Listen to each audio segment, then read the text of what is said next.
Hello friends, मेरा नाम रिया है और मैं अभी इस टाइम इंडियन बैंक में असिस्टेंट मैनेजर की पोस्ट पे हूँ। तो आज हमारा जो वीडियो का टॉपिक है वो है जीआईसी एग्ज़ाम 2021। तो जैसे कि ये एग्ज़ाम लास्ट टाइम 2019 में कंडक्ट हुआ था। तो अब इसको फॉर्म को फिल करने की लास्ट डेट 29 मार्च थी, जो कि अब कंप्लीट हो चुकी है।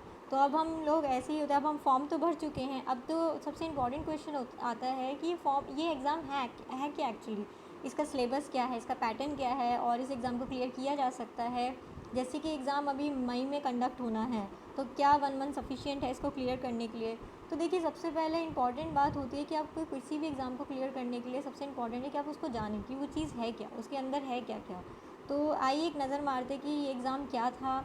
2019 में मैंने एग्ज़ाम को अटेम्प्ट किया था, बट मेरा प्री क्लियर नहीं हो पाया था, 10 मार्क्स से रह गया था। बट हाँ, मैं आपको एक रफ़ आइडिया ज़रूर दे सकती हूँ कि ये एग्ज़ाम क्या था, उसके अंदर क्वेश्चंस किस तरीके से थे और किस तरीके से ये एग्ज़ाम को हम अटेम्प्ट कर सकते हैं और क्लियर किया जा सकता है। तो देखिए, 2009 मैंने फ़िनांस में किया था इस एग्ज़ाम को अटेम्प्ट। इसके अंदर आपका सबसे पहला जो नॉर्मल चीज़ मैं आपको बताना चाहूँगी, इसमें 2 लेवल हैं। आपका पहला लेवल में आता है, आपका रिटन एग्ज़ाम होता है। रिटन में इन्होंने 3 तरीके से एग्ज़ाम को कंडक्ट करवा रखा है। जर्नल के लिए है, एक फ़िनांस के लिए, आईटी के लिए और एक और पोर्शन के लिए। ठीक है, 3-4 तरीके से उन्होंने कंडक्ट करवा रखा है। तो दूसरा जो लेवल होता है वो इंटरव्यू होता है डायरेक्ट, एंड उसके बाद डायरेक्ट रिक्रूटमेंट होता है। तो सबसे पहले देखिए, तो 2019 और 2021 में पैटर्न ऑलमोस्ट सिमिलर है। ऑलमोस्ट क्या, बिल्कुल सिमिलर ही है। जो 2019 में था वही 2021 में है। तो चलिए हम एक बार शुरू करते हैं जर्नलिस्ट के लिए, कि जर्नल स्ट्रीम में पार्ट ए, पार्ट बी और पार्ट सी में जो रिटन एग्ज़ाम होना है उसमें क्या क्या आता है, किस किस तरीके से वो पेपर होता है। ठीक है, तो देखिए, सबसे पहली बात हम करते हैं जर्नल स्ट्रीम की। तो सबसे पहली बात आती है हमारे सबसे पहले हमारी बात आती है पार्ट 1 की। ठीक है, पार्ट 1 में जो हमारा आता है वो होता है higher order reasoning ability critical thinking. देखिए, इसमें जो पोर्शन 1 है, इसमें एक नॉर्मल रीजनिंग होती है जिसमें हमारा सिटिंग अरेंजमेंट हो गया और पजल्स हो गई हैं, जो कि आपने नॉर्मली सुना होगा बैंकिंग में। अगर आपने कभी बैंकिंग या एसएससी वगैरह की प्रिपरेशन करा हो तो आपने नॉर्मल रीजनिंग का सुना होगा पोर्शन जो होता है। उसी में आपने सुना होगा क्रिटिकल रीजनिंग। क्रिटिकल रीजनिंग में क्या होता है, आपके पास एक पैसेज दिया जाएगा, आपको उसमें बोला जाएगा आप क्या इंटरफेस करते हैं, क्या कंक्लूजन निकालते हैं। मतलब उसमें आपको सोचना पड़ेगा। उसमें कुछ ये डिफरेंट तरीके से होता है। क्रिटिकल रीजनिंग का पूरा पोर्शन है इसमें, जैसे कि कुछ मैंने स्टेट करा है, weaken the argument, strengthen the argument. इनके टॉपिक्स काफ़ी वाइड हैं, ये जो कैसे किस तरीके से इनको अटेम्प्ट किया जाता है। तो ये काफ़ी, खैर ये टॉपिक काफ़ी डिस्कस का है, तो वो हम बाद में करेंगे। बट अभी एक आइडिया है, रफ आइडिया, कि इसमें इस टाइप के क्वेश्चंस आपसे पूछे जाएंगे पार्ट 1 में। ओके, उसके बाद जो नेक्स्ट आपका आता है पार्ट बी है। ठीक है, पार्ट बी में आपके 4 चीज़ें पूछी जाएंगी। पार्ट बी में 4 चीज़ें हैं। सबसे पहला है आपका टेस्ट ऑफ रीजनिंग। अब यहाँ पे जो हम पहले बात कर रहे थे कि जो पजल्स हैं, सिलॉग्स हैं और जो डिफरेंट चीज़ें हैं, तो छोटी छोटी चीज़ें, नंबर, जैसे कि अल्फ़ा न्यूमेरिकल सीरीज़ हो गई, इस टाइप की जो चीज़ें हैं, डायरेक्शन के क्वेश्चंस हो गए, ये सब इसमें आते हैं टेस्ट ऑफ रीजनिंग में। बहुत बेसिक चीज़ को ये टेस्ट करेंगे कि क्या क्या हो मतलब आपको बनाना आता है। देखिए, जैसे मैंने कुछ स्टेट इसमें लिखा भी है, पजल्स एंड सिटिंग अरेंजमेंट, और ये एक्चुअली जो 2019 में एग्ज़ाम में क्वेश्चंस आए थे उसी बेसिस पे टॉपिक्स को चूज़ किया गया है। पजल्स एंड सिटिंग अरेंजमेंट था 12 नंबर पे, 12 क्वेश्चंस थे उसमें। सिलॉक्स के 4 क्वेश्चंस थे। इंटरफेस बेस्ड था, ये आपका क्रिटिकल रीजनिंग का कुछ पोर्शन है, बट ये बहुत ईजी था, मतलब ईजी वे में था और अल्फ़ाबेटिकल बेस्ड था।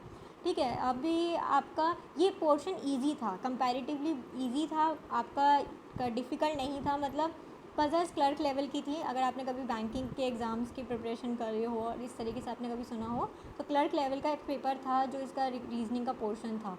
सो ईजी पेपर था। हाँ, रीजनिंग को आप कम टाइम में अटेम्प्ट कर सकते हैं, कोई दिक्कत नहीं है इस तरीके से इसमें। नेक्स्ट जो पोर्शन है आपका इंग्लिश लैंग्वेज है इसमें। ठीक है, अब आपका नेक्स्ट जो इसी का पार्ट है, पार्ट बी में ही आपके पास आएगा, उसमें है इंग्लिश लैंग्वेज का। इंग्लिश लैंग्वेज में आपके पास सबसे पहले था आरसी, एरर फाइंडिंग था, मैच द कॉलम्स थे। 2 अलग अलग सेंटेंस को ब्रेक कर रखा था, आपको उन सेंटेंस को मैच करना था, तो उसमें मैच द कॉलम था। फ्रेज रिप्लेसमेंट्स थे, फ्रेज को आपको कौन सा बेस्ट ऑल्टरनेटिव हो सकता है आप उसको चूज़ करना था। ये पोर्शन कंपैरेटिव इंग्लिश भी इजी ही था। जो पार्ट बी है वो ओवरऑल इजी पोर्शन है। ठीक है। तो आपका इंग्लिश का जो पोर्शन था, रीडिंग कॉम्प्रीहेंशन एरर, सब ईजी, मतलब अगर आपने नॉर्मली आपको रीडिंग की हैबिट है और आपको थोड़ा बहुत भी ग्रामर का नॉलेज है, मतलब बिल्कुल बेसिक, तो आप इस पोर्शन को बहुत ईजिली अटेम्प्ट कर सकते थे। और इस साल भी पेपर मतलब कंपैरेटिवली इजी ही आएगा, तो ये पोर्शन ईजिली किए जा सकते हैं, ठीक है। तो नेक्स्ट हम चलते हैं, नेक्स्ट आता है हमारा पार्ट बी के अंदर जो हमारा आया था न्यूमेरिकल। अच्छा, सबका काफ़ी बड़ा क्वेश्चन होता है कि न्यूमेरिकल जो इम्पोर्टेंट पोर्शन है इसमें क्या इंपॉर्टेंट है, इसमें अरिथमेटिक इम्पॉर्टेंट है या फिर डीआई इम्पॉर्टेंट है। तो देखिए, सबसे पहली बात है कि डीआई और अरिथमेटिक दोनों ही अपनी जगह इम्पॉर्टेंट होते हैं। एग्ज़ामिनर जो होता है वो कई बार डीआई को ज़्यादा इंपॉर्टेंस देकर उसके क्वेश्चन ज़्यादा डाल सकता है, और कई बार होता है वो अरिथमेटिक को ज़्यादा इंपॉर्टेंस दे सकता है, और कई बार वो ऐसा होता है वो मिक्स भी कर सकता है कि अरिथमेटिक, वो डीआई को अरिथमेटिक बेस्ड बना दे। जैसे सिंपल हो गया, प्रोबेबिलिटी बेस्ड बना दिया। जैसे प्रोबेबिलिटी खैर बहुत ज़्यादा यूज चैप्टर है और काफ़ी बड़ा चैप्टर है, तो इतने सिंपल, मतलब इस एग्ज़ाम का जो लेवल रहा है हमेशा से उसके अकॉर्डिंग इतना नहीं आने वाला, बट एक सिंपल होता है, एवरेज हो गया ना, छोटी छोटी चीज़ों पे बेस्ड अरिथमेटिक डीआई हो सकती हैं। जैसे लास्ट 2019 में जो आया था आपका रॉन्ग नंबर सीरीज़ था, आपको फाइंड आउट करना था सीरीज़ में से कि रॉन्ग कौन सी है। उसके बाद डाटा सफिशिएंसी के थे, ये अरिथमेटिक क्वेश्चंस थे, अरिथमेटिक बेस था। इसमें डाटा सफिशिएंसी में आपका क्या होता है, आपको 3-4 स्टेटमेंट दी जाएंगी, आपसे पूछा जाए और आपसे एक क्वेश्चन पूछा जाएगा, आपसे पूछा जाएगा कि आप क्या इन 3 में से स्टेटमेंट से कौन सी 2 को कंबाइन करके एक उसका आंसर निकाल सकते हैं। इस टाइप के डाटा सफिशिएंसी क्वेश्चंस बनते हैं। अरिथमेटिक वर्ड प्रॉब्लम्स ये डायरेक्टली होती हैं और बहुत सिंपल होती हैं, मतलब ये अगर आपका अरिथमेटिक बेसिक क्लियर है तो आप इसको ईजिली अटेम्प्ट किया जा सकता है, क्योंकि बहुत डायरेक्ट होता है, बहुत ज़्यादा इसमें ये ट्रिकी नहीं बनाते, क्वेश्चंस को बहुत सिंपल रखते हैं। नेक्स्ट इसी के अंदर पोर्शन जो आपका आता है न्यूमेरिकल के साथ कंप्यूटर लिटरेसी भी इंक्लूड होता है। तो जो आपका कंप्यूटर लिटरेसी का जो पोर्शन है ये एक्चुअली सिंपल ही है, ये भी आपका बिल्कुल बेसिक होगा। वर्ड्स का आपका एक्सेल का पूछ लेंगे, पीपीटी से रिलेटेड पूछ लेंगे, ये भी एक नॉर्मल नॉलेज पर्सन को होनी चाहिए, एक कंप्यूटर से रिलेटेड सिंपल वही होता है। हार्डली एक आध चीज़ें होती हैं जो थोड़ा आपका आउट ऑफ द रेंज हो जाती हैं कभी कभी, अगर आपने थोड़ा सा मतलब डे टू डे आप नहीं कनेक्टेड है इतना ज़्यादा, थोड़ा सा कुछ जो थ्योरेटिकल ज़्यादा हो जाता है, बट कंपैरेटिवली इजी रहता है ये पोर्शन भी। नेक्स्ट आता है आपका जनरल अवेयर। अच्छा, जनरल अवेयर का जनरल अवेयर काफ़ी डायनामिक पोर्शन माना जाता है। सबसे बड़ा प्रॉब्लम ये है कि करंट अफेयर्स, सबसे इसमें अब बारी आती है करंट अफेयर्स कौन से इंपॉर्टेंट है, कि क्या कौन सा पोर्शन करंट अफेयर्स का इंपॉर्टेंट है जो कि करना चाहिए। तो जैसे कि हमें मालूम है कि इंश्योरेंस का एग्ज़ाम है, इंश्योरेंस और बैंकिंग सेक्टर को रिलेट करता है, तो ऑब्वियसली जो इंश्योरेंस और रिसेंटली इंश्योरेंस और बैंकिंग सेक्टर से कनेक्टेड एग्ज़ाम करंट अफेयर्स हैं हमारे, वो एग्ज़ाम में आने के ज़्यादा चांसेस रहते हैं कि कौन सा बैंक इंश्योरेंस हो रहा है, कौन सा इंश्योरेंस इस टाइप से, और कौन सी कंट्री के साथ हमारे, इस टाइप से थोड़ा बहुत वो रखते हैं इस क्वेश्चंस में।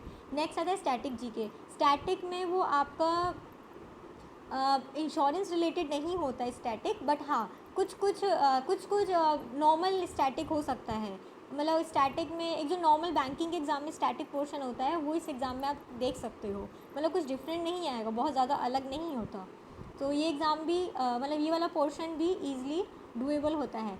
नेक्स्ट जो आपका सबसे, देखिए बाकी सारा एक नॉर्मली किया जा सकता है, जो आपके लिए चैलेंजिंग पोर्शन रहता है वो होता है पार्ट सी, क्योंकि यहाँ आपको खुद लिखना पड़ेगा, आपको खुद सोचना पड़ेगा। देखिए इस पार्ट सी में आप देख सकते हैं कि 2 चीज़ें होती हैं, पहला होता है ऐसे राइटिंग होता है और दूसरा होता है प्रिसाइज राइटिंग।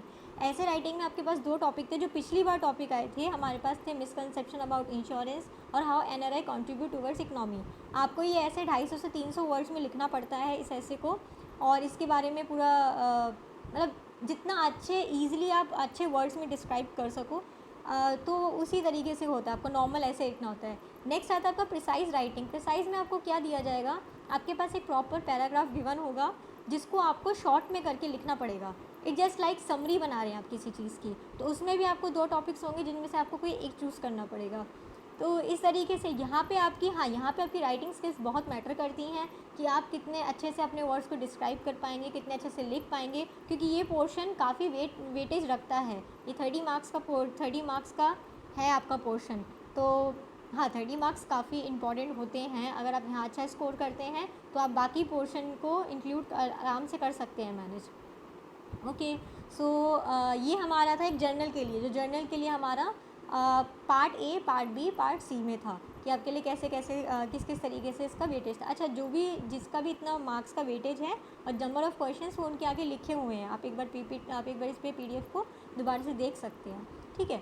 अच्छा, अब नेक्स्ट आता है हमारा जो स्पेशलिस्ट के लिए होता है। मान लीजिए आपने फाइनेंस में भरा है, आपने IT में भरा है, तो जैसे कि मैंने अपना फाइनेंस में फ़िल किया था, तो मैं आपको फाइनेंस का थोड़ा बहुत आइडिया बता सकती हूँ। तो जो हमारा फाइनेंस का था उसमें अकाउंटेंसी रिलेटेड क्वेश्चन ज़्यादा थे। अच्छा, अब बात आती है अकाउंटेंसी था तो क्या था। देखिए, अकाउंट्स में आपका काफ़ी कुछ है, कॉस्ट अकाउंट है, मैनेजमेंट अकाउंटिंग है, फाइनेंशियल अकाउंटिंग है, कॉर्पोरेट अकाउंटिंग है। तो उन्होंने सभी चीज़ों को उठाया था, यानी 11th-12th की भी इवन जो हमने अकाउंट्स पढ़ी है उन्होंने उस चीज़ को भी लिया था। तो जैसे कि अब इसमें मैं 2 क्वेश्चन तो ये minimum direct in public limited company, like ये बहुत बेसिक क्वेश्चन है और इजी भी है। तो मतलब हाँ, लेवल बहुत हाई नहीं रहेगा, लेवल मिनिमम लो ही रहता है, एक मीडियम रेंज का आप मान सकते हैं। बट हाँ, वो लोग वो ये चेक करना चाहता है कोई बेसिक नॉलेज है नहीं है। अब जिस सब्जेक्ट में आप जिस पर्टिकुलर फील्ड में आप ट्राई कर रहे हैं पेपर फिल करने का, तो आपको उसको बेसिक नॉलेज होनी चाहिए। सो बाकी ज़्यादा डिफ़िकल्ट नहीं है अगर आप गो थ्रू करते हैं अपने ग्रेजुएशन की बुक से, या फिर अगर आप मान लीजिए नहीं भी हैं कॉमर्स बैकग्राउंड से, अगर आप नॉर्मल भी एक जनरल आइडिया लेके जाएंगे सब्जेक्ट्स का, तो ईजिली डुएबल होते हैं ये वाले पोर्शन, ठीक है। अच्छा, अब हमने बात करी सिलेबस की, क्या मतलब किस किस तरीके से किस किस पोर्शन में क्या क्या था। नेक्स्ट आती है बारी अब GIC assistant manager 2019 cut off की, ठीक है। तो देखिए, GIC में जो असिस्टेंट मैनेजर की जो कट ऑफ गई थी वो आपकी गई थी, जो मैंने भरा था, जैसे मैंने जर्नल से फिल किया था, तो उस टाइम कट ऑफ गई थी फाइनेंस में 83। अच्छा, ये जो कट ऑफ है ये एक्सक्लूडिंग पार्ट C है, यानी इसमें आपका डिस्क्रिप्टिव का पार्ट इंक्लूड नहीं है, क्योंकि ओवरऑल कट ऑफ 125 समथिंग गई थी लास्ट ईयर, और तो इसलिए ये आपका पार्ट से इंक्लूड नहीं होता है इस कट ऑफ में। जो कट ऑफ जाती है, कट ऑफ आउट ऑफ 120 जाती है। एक्चुअली आपका जो टोटल वेटेज होता है 150 का वेटेज बनता है। ओके, सो इस तरीके से आप देख सकते हैं इसमें आप देख सकते हैं फाइनेंस, IT और सभी की अलग अलग, इसमें काफ़ी सारे मतलब पोर्शन में गई थी, तो आप पर्टिकुलर्स में भी देख सकते हैं। सो ये टोटल जो हमारा था। अच्छा, अब हमने डिस्कस कर लिया कि एग्ज़ाम क्या था, उसके अंदर किस किस तरीके के क्वेश्चंस आए थे। अब बारी आती है कि 2021 के एग्ज़ाम को कैसे प्रिपेयर किया जाए। अच्छा, सबसे पहले पूरी वीडियो देखने के बाद अगर आपको कुछ ऐसा लगता है कि कुछ ऐसा पोर्शन है जो रह गया और डिस्कस करना, या आपको अभी भी किसी चीज़ में डाउट है, तो आप मुझे एक बार कमेंट करके लिख सकते हैं। मैं बिल्कुल ट्राई करूँगी कि आपको वो क्लियर हो। सो नेक्स्ट जो इम्पॉर्टेंट चीज़ है वो ये कि how to prepare for GIC exam 2021। Exam भर दिया है, पेपर आने वाला है, तो कैसे प्रिपेयर करना है। तो इसके लिए हम एक बार शुरू करेंगे प्रॉपर स्टडी प्लान की किस तरीके से किया जा सकता है। एज़ मैंने खुद भी इस साल पेपर भरा है, तो हाँ, हम तैयारी करेंगे, शुरू करेंगे किस किस तरीके से कौन कौन से टॉपिक्स को इंक्लूड, मतलब मोस्ट इंपॉर्टेंट टॉपिक्स है जिनको हम कवर कर सकते हैं, और 1 मंथ के अंदर इसका रिटर्न एटलीस्ट क्लियर किया जा सकता है। सो आप मुझे ज़रूर बताइएगा कि आगे का वीडियो, अगर आपको ये वीडियो पसंद आया तो आगे हम इस वीडियो को फिर कंटिन्यू करते हैं। Okay, bye, thank you.